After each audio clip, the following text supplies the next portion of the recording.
అందరికీ నమస్కారము. శ్రావణ శుద్ధ పంచమిని గరుడ పంచమి అంటారు. ఈ రోజున పణిగౌరి అమ్మవారిని పూజిస్తాము. నాగేంద్రుడిని పెట్టి పసుపుతో గౌరమ్మం చేసి మనము పూజించాలి. అమ్మవారిని గరిక ఉత్తరేణి ఆకులతో పూజించాలి. తర్వాత ఈరోజు 5 ముళ్ళ తోరాన్ని కట్టుకోవాలి. అమ్మవారికి నైవేద్యంగా పేలాలు, పేలపిండి, పెసర గుగ్గుళ్ళు పెడతాము. బియ్యం పరమాన్నం కూడా చేసుకుంటాము. దీనికి సంబంధించిన ఒక చిన్న కథ ఉంది. దాని గురించి ఇప్పుడు చెప్తాను.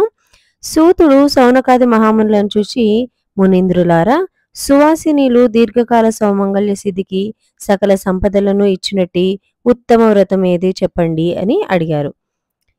అప్పుడు మునులు అడగ్గా ఇట్లా చెప్పారు. ఈ వ్రతమును సోదరులు గల ఏ సుమంగళి అయినను చేయవచ్చును. శ్రావణ శుద్ధ పంచమి నాడు మంగళ స్నానం ఆచరించి శుద్ధమైన గృహంలో మంటపమును ఏర్పాటు చేసి అలంకరించి బియ్యం పోసి ఆదిశేషుని ప్రతిమను పెట్టి కల్పోక్త విధితో పూజించి 5 ముళ్ళు గల తోరమును పూజించేసి దాన్ని ధరించి యథాశక్తి బ్రాహ్మణ సంతర్పణము చేయవలెనని సూత మహర్షి చెప్పాను. అంత సౌనకాదులు, మునీంద్ర, దీనికి గరుడ పంచమి అని పేరు ఎట్లా వచ్చిందో చెప్పుమనిరి. సూత మహర్షి ఇట్లా చెప్పాను.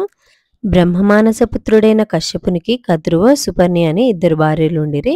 సుపర్ణికి పుట్టినవాడే గరుత్మంతుడు. అతడు మితిమీరిన బల పరాక్రములు కలవాడు. అతడు ఒకనాడు తల్లిని చూచి, అమ్మ, నువ్వెందుకీ సవతి ఇంట పనికెత్తవే దాస్యం చేస్తున్నావు అని అడిగారు. నాయన, నీవిప్పుడు స్వర్గలోకమునకు వెళ్ళి అమృతమును తెచ్చినచో నా దాస్యం పోవునని చెప్పెను. ఆ మాట విని గరుత్మంతుడు అమృతమును తెచ్చుటకే స్వర్గలోకమునకు వెళ్ళాడు. అక్కడ ఇంద్రాది దేవతలందరూ శస్త్రాస్త్రములతో గరుత్మంతుడిని బంధించారు. గరుత్మంతుడు తన రెక్కల దెబ్బలతో వారందరినీ అణిచి దేవతలు చూచుచుండగానే అమృత భాండమును తీసుకుని వచ్చి తల్లికి సమర్పించెను.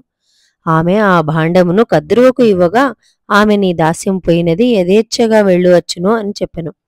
సుపర్ణి దాస్యము నుండి విముక్తురాలయ్యను. వెంటనే ఇంద్రాదులు వచ్చి అమృత భాండమును తీసుకుని పోయిరి. తల్లిని దాస్యం నుండి విడిపించిన గరుత్మంతుడు ఈ పంచమి నాడు పుట్టుట చేత ఈ శ్రావణ శుద్ధ పంచమికి గరుడ పంచమి అని పేరు వచ్చింది. గరుడ పంచమి వ్రతమును ఆచరించి ఈ కథను చదివిన వారు పాపముల నుండి విడువబడి ఉత్తమ గతిని పొందుతారని సూత మహర్షులు వారు తెలిపినారు. ఇది గరుడ పంచమి కథ. సర్వే జనా సుఖినో భవంతు. ఓం తత్సత్.